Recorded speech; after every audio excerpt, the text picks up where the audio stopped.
Merci, M. Ndiaye. La journée du 8 mars, qui célèbre la journée de la promotion des droits des femmes, est particulièrement importante pour nous en tant que ministre de la microfinance et de l'économie sociale et solidaire. Les femmes, de manière générale, sont des actrices d'économie sociale et solidaire d'une part, mais également les droits des femmes doivent s'inscrire dans une démarche d'autonomisation économique. C'est la raison pour laquelle, au-delà même des droits sur le plan civique, comme vous le savez, c'est récemment que les femmes ont pu avoir la possibilité de vote. Le droit de vote n'était pas acquis pour les femmes tout au début. Et même dans des pays européens, c'est tout récemment que ces femmes ont pu être dans une dynamique de jouissance de leurs droits civiques. Voilà, raison pour laquelle cet aspect semble être extrêmement important, mais au-delà, c'est l'autonomisation économique des femmes. Les femmes, dans notre culture, par exemple, occupent une place extrêmement stratégique de par leur fonction dans la famille. N'oublions pas que la famille est la première, disons, unité pourvoyeuse de main-d'œuvre, le capital humain, mais également la famille est, à travers la famille, le ménage, est le principal, disons, la principale destination des produits, en tout cas des valeurs ajoutées et de toutes les créations issues de l'activité économique. Donc l'unité de consommation principale que constitue la famille, au-delà du rôle que joue la femme dans cette famille, me semble également un aspect qui mérite qu'on accorde cette journée des femmes pour célébrer leur statut, mais également leurs droits et particulièrement leur autonomisation économique. Voilà, l'économie sociale solidaire, comme vous le savez, c'est une économie humaine, comme l'avait dit Mamadou Dia, le président Mamadou Dia, qui est en fait le père de l'économie sociale solidaire au Sénégal. Pour Mamadou Dia, il faut avoir des unités de base qui sont viables. Et je l'ai dit tantôt, la famille constitue une unité. Disons, une unité, c'est la première cellule même de la communauté. Autrement dit, ce sont les familles qui sont agrégées pour devenir voilà, des communautés et également à une échelle un peu élargie pour devenir la nation. Alors, les femmes, à travers leur sens de l'initiative, ont été les pionnières de l'économie sociale solidaire. Tout au début, on avait les coopératives. Mais parallèlement aux coopératives, on avait la dynamique humaine avec les initiatives qui ont été prises par les femmes dans le domaine de la création d'activités génératrices de revenus. Et vu sous cet angle, l'essentiel des activités génératrices de revenus qui sont dans le secteur informel et qui sont dans la microfinance sont des organisations féminines. À travers les AVEC, à travers les calvas de solidarité, les femmes sont parvenues à s'imposer dans la promotion de la microfinance. Et c'est la raison pour laquelle, dans le contexte de la lutte contre la pauvreté, on avait en réalité misé sur la gente féminine pour promouvoir la microfinance, mais au-delà, pour lutter contre cette féminisation de la pauvreté. Donc, comme vous le voyez, c'est toujours dans une démarche d'autonomisation économique des femmes, mais également c'est pour promouvoir leurs droits et leur affirmation dans la société. On vient de concevoir la lettre de politique sectorielle de développement qui est en fait la déclinaison opérationnelle de la stratégie nationale de développement qui émane de la vision Sénégal 2050. Et à la suite de cette lettre de politique sectorielle qui a été élaborée en fonction de l'orientation nationale, nous avons entamer l'audit genre et le plan d'institutionnalisation du genre au sein du ministère. Et vous allez comprendre que ces deux instruments sont interconnectés. Dans l'offre de services que nous comptons mettre en œuvre, on a prévu de voir comment prendre en compte la dimension genre. Autrement dit, le statut, les opportunités, les contraintes, les secteurs spécificités, autrement dit, les femmes dans leur, disons, constitution physiologique, comment prendre en compte cet aspect. Par exemple, une femme, quand elle est en état de grossesse, voilà, des aspects pareils qu'on appelle les secteurs spécifiques. Comment prendre en compte tous ces aspects-là dans l'offre de politique publique sur le plan de la microfinance et de l'économie sociale et solidaire. Ça, c'est véritablement l'action stratégique qui a été menée. Au-delà de cette opportunité, on a prévu d'intégrer systématiquement les trois dimensions de l'équité, à savoir l'équité sociale, l'équité de genre et l'équité territoriale. Nous prenons une politique qui va dans le sens de ce qu'on appelle le Jubal Jubanti, qui a été, disons, le credo de la gouvernance que le président de la République a instruit et qui est voilà, impulsé par le Premier ministre à travers les actions que chaque ministère doit mener. Et à ce titre, il est prévu de prendre en compte systématiquement l'inclusion de toutes les catégories à travers un capital humain viable. Et quand on parle de capital humain viable, on parle de la dimension genre. Autrement dit, comment avoir une équité entre les hommes et les femmes, entre les différentes catégories de la société. Un développement doit être équilibré. Ça ne doit pas aller dans le sens de promouvoir, par exemple, les jeunes au détriment des personnes âgées, ou bien les personnes qui sont valides au détriment des personnes en situation de handicap. Donc, c'est ça qu'on appelle l'équité sociale. Et enfin, l'équité territoriale, réduire les disparités. Mais ça également, à un niveau extrêmement stratégique, c'est déjà pris en compte avec les pôles territoriaux qui font qu'on verra comment, à travers chaque territoire, intégrer l'ensemble des opportunités et voir les questions de disparité pour les résoudre, pour qu'on puisse être voilà, dans une situation convenable selon la région où l'on se trouve.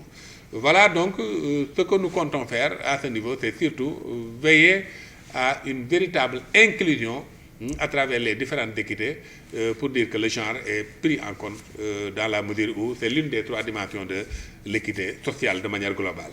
Comme je l'ai dit tantôt, à travers la stratégie nationale de développement, mais également à travers le capital humain, l'équité sociale, le capital humain, à ce niveau, nous avons une politique affirmée en termes de prise en compte du genre. Vous savez, l'économique est l'infrastructure du développement social. Et le développement social, c'est l'humain. Et vous voyez, de ce point de vue, tout ce que le gouvernement met en place en termes de création de richesse, en termes de promotion des opportunités qui se trouvent dans les différents pôles territoriaux, va dans le sens du développement du capital humain. Et c'est à ce niveau maintenant qu'il y a, dans l'interconnexion entre l'économie sociale et les pôles territoriaux, nous avons trois effets qui vont tous dans le sens de promouvoir un capital humain fort à travers les produits de l'économie sociale solidaire, mais également de promouvoir une possibilité de mener, de réaliser une innovation sociale assez significative pour permettre à l'ensemble des catégories, des couches de la société de pouvoir jouir de leur des richesses qui ont été créées à travers les politiques mises en place. À ce niveau, je dois dire d'abord que nous avons opté une démarche de rupture. D'abord, les différents types de ressources vont être optimisés. Les ressources humaines, les ressources naturelles, parce qu'on a le déterminisme territorial qui fait qu'on réfléchit en termes de territorialisation des politiques publiques, mais également les ressources financières. Étant entendu que nous sommes le ministère qui a en charge la politique de microfinance, autrement dit, comment veiller à ce qu'il y ait une accessibilité des moyens financiers pour toutes les organisations et toutes les structures qui sont dans des activités de création de richesse. Nous avons en fait une politique qui s'appelle, une stratégie qui s'appelle, en fait une approche qui s'appelle la stratégie de financement ciblé. Et dans cette stratégie de financement ciblé, vous allez voir que il y a à la fois tout ce qui est appuyé en termes de ressources, mais également tout ce qui est appuyé, quand je parle de ressources, ce sont les ressources humaines, les ressources matérielles et les ressources financières, mais également tout ce qui est nécessaire pour aller véritablement vers une structuration des systèmes de production, notamment à travers un ciblage adéquat, une identification qui permet de bien cibler les bénéficiaires, et là tout l'appui nécessaire en termes de transfert de technologie, en termes de ressources humaines, en termes d'appui sur le plan matériel, comme on vient de le faire tout récemment à Ziguinchor avec les personnes, les déplacés de la guerre qui sont de retour dans leur village. Et de ce point de vue, il y a toute une stratégie qui a été mise en place en termes d'offres de ressources aussi bien matérielles, humaines, et va nous permettre de pouvoir toucher le maximum de citoyens, autrement dit, pour aller vers une inclusion financière universelle. Donc, du point de vue des ressources, l'État mettra tout ce qui est nécessaire, et d'ailleurs, je ne vais pas utiliser le futur parce qu'on y est déjà, on est en train de mettre tout ce qui est nécessaire pour aller véritablement vers une disons, inclusion financière et une création de richesse à la base qui pourrait en tout cas soutenir véritablement l'économie pour les organisations qui sont dans ce qu'on appelle l'économie populaire. Les leviers politiques pour soutenir soutenir les droits des femmes. Les droits des femmes. Et leurs implications. Et leurs implications. Oui, je crois que pour les leviers politiques, ce qu'il faut d'abord faire à mon niveau et qu'on y est déjà, c'est d'abord mieux former les femmes et les intégrer dans les instances de socialisation, notamment les instances politiques. D'ailleurs, à ce niveau, je crois qu'il y a des avancées majeures qui ont été faites, notamment avec la mise en place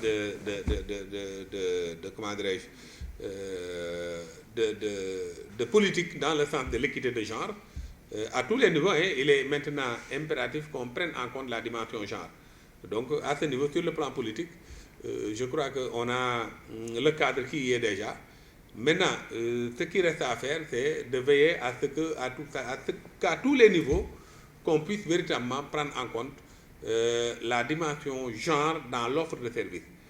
Parce que comme on peut le constater, souvent, c'est le statut, mais souvent dans les opportunités, on n'a pas des politiques assez ciblées qui font qu'on puisse prendre en compte les femmes dans les politiques genre. À ce niveau, la politique me semble être une opportunité pour, en tout cas, engager les femmes, les jeunes filles, sur le terrain politique et éventuellement pour être dans les instances de décision. Je crois que c'est dans le sillage de ce que je viens de dire, parce que quand on autonomise les femmes en général, on a la chance d'avoir des familles viables, d'avoir une réduction de la pauvreté. Une étude a montré que les ménages dans lesquels les femmes sont assez autonomisées sont les ménages résilients à la pauvreté.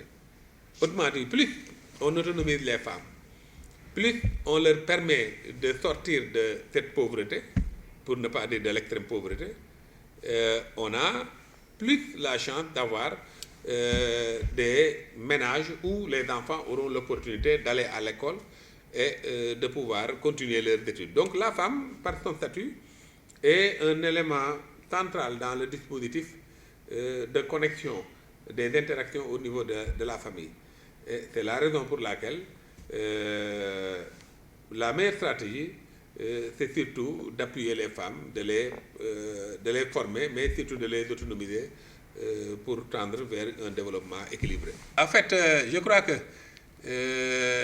dans le plan Diomaye président, ce qu'il faut surtout retenir, je vais certainement articuler la question sur notre secteur. C'est d'abord qu'on puisse avoir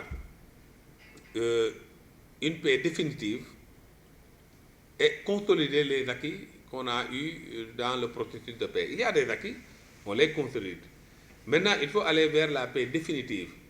Et dans d'épanouissement économique favorable, autrement dit, qu'on puisse leur donner l'opportunité, à travers les moyens, à travers la formation, de pouvoir mener des activités créatrices de richesse qui leur permettront de ne pas tomber dans la vulnérabilité. Et comme vous le savez, souvent la pauvreté est la mère de tous les fléaux. Et avec maintenant l'économie sociale solidaire, on a beaucoup d'opportunités parce que c'est une sorte de système d'associés. Autrement dit, ces personnes déplacées qui sont de retour vont s'organiser à travers un système d'associés, que ce soit un GIE ou une association, et l'État va mettre les moyens nécessaires en termes de ressources matérielles, en termes de ressources financières, mais également en termes de ressources technologiques pour leur permettre véritablement d'être dans une situation assez, disons, favorable à la création de richesses et de pouvoir sortir définitivement de cette morosité économique et de cette pauvreté.